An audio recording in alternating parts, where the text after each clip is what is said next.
Christmas ಹಬ್ಬವು ಕ್ರೈಸ್ತ ಧರ್ಮದ ಅತ್ಯಂತ ಮಹತ್ವದ ಹಾಗೂ ಪವಿತ್ರ ಹಬ್ಬಗಳಲ್ಲಿ ಒಂದಾಗಿದೆ. ಯೇಸು ಕ್ರಿಸ್ತರ ಜನ್ಮವನ್ನು ಸ್ಮರಿಸುವ ಈ ದಿನ ಪ್ರೀತಿ, ಶಾಂತಿ ಮತ್ತು ಸೇವೆಯ ಸಂದೇಶವನ್ನು ಜಗತ್ತಿಗೆ ಸಾರುತ್ತದೆ.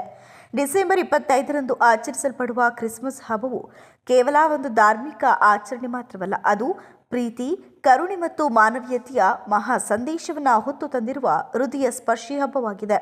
ಯೇಸು ಕ್ರಿಸ್ತರ ಜನ್ಮವನ್ನು ಸ್ಮರಿಸುವ ಈ ದಿನ ಮಾನವ ಕುಲಕ್ಕೆ ಶಾಂತಿ ಮತ್ತು ಭರವಸೆಯ ಬೆಳಕಾಗಿ ಮೂಡಿಬರುತ್ತೆ. ಬೆತ್ಲೆಹೇಮ್ನ ಸರಳ ಗುಹೆಯಲ್ಲಿ ಜನಿಸಿದ ಯೇಸು ವೈಭವಕ್ಕಿಂತ ವಿನಯವೇ ಮಹಾನ್ ಎಂಬ ಪಾಠವನ್ನು ಜಗತ್ತಿಗೆ ಕಲಿಸಿದವರು.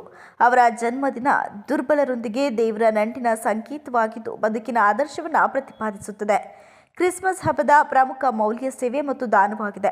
ಬಡವರಿಗೆ ಸಹಾಯ ಮಾಡುವುದು, ಅನಾಥರಿಗೆ ಆಶ್ರಯ ನೀಡುವುದು, ಅಗತ್ಯವಿರುವವರಿಗೆ ಆಹಾರ ಮತ್ತು ಬಟ್ಟೆ ಹಂಚುವುದು ಈ ಹಬ್ಬದ ಆತ್ಮವಾಗಿದೆ.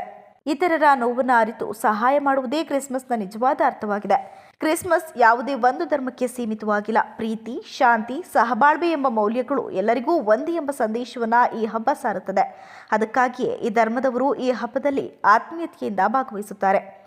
ಕ್ರಿಸ್ಮಸ್ ಹಬ್ಬವು ಹೃದಯಗಳನ್ನು ಮೃದುವಾಗಿಸುವ, ಕಣ್ಣಲ್ಲಿ ತೇವ ತರಿಸುವ, ಬದುಕಿಗೆ ಹೊಸ ಅರ್ಥ ನೀಡುವ ಹಬ್ಬವಾಗಿದ್ದು, ಹೃದಯಶೀಲವಾಗಿರುವ ಬದುಕಿಗೆ ಪ್ರೇರಣೆ ನೀಡುವ ಈ ಪವಿತ್ರ ದಿನ ನಮ್ಮೊಳಗಿನ ಮಾನವೀಯತೆಯನ್ನು ಜಾಗೃತಗೊಳಿಸಲಿ ಎಂಬುದು ಕ್ರಿಸ್ಮಸ್ ಹಬ್ಬದ ಹೃದಯ ಮುಟ್ಟುವ ಸಂದೇಶವಾಗಿದೆ. ಸರ್ವರಿಗೂ ನಮ್ಮ ಹಾಸನ್ ಟಿವಿ ಬಳಗದ ವತಿಯಿಂದ ಕ್ರಿಸ್ಮಸ್ ಹಬ್ಬದ ಹಾರ್ದಿಕ ಶುಭಾಶಯಗಳು.